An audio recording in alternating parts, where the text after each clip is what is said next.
The materials required for the experiment: one long plastic tube, one big syringe, two small syringes, two ball bearings, one CD holder, and one wooden plank. Now the experimental setup is ready.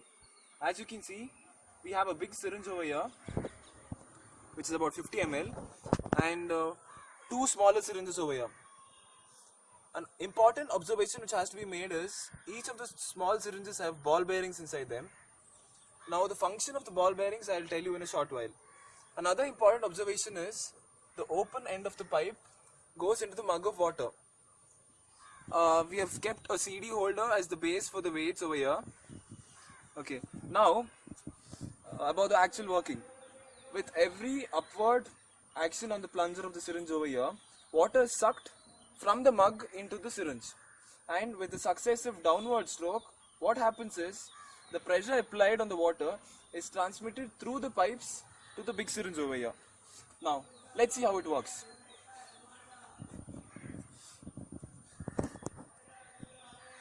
Now the syringe over there functions as a pump. Now you can see the weights getting raised. Yeah, so it's actually working. Yeah, now as you can see, with a small application of force on the smaller syringe, the heavier weights are actually getting lifted.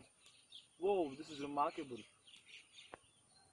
With a small force F, heavier weights are being lifted.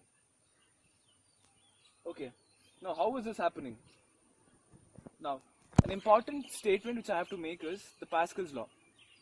Now, the Pascal's law is a principle of transmission of fluid pressure. It's a principle which states that pressure exerted anywhere in a confined incompressible fluid is transmitted equally. Now, a bit of mathematics. Let's consider the syringe with an area of A1, this one, and the bigger syringe with an area of A2. Let the small force applied be F1 and the output force obtained be F2. Okay, let's come to the mathematical part. By Pascal's law, we know that P1 is equal to P2. Now, the definition of pressure states that it is the ratio of force over area. So, F1 by A1 is equal to F2 by A2.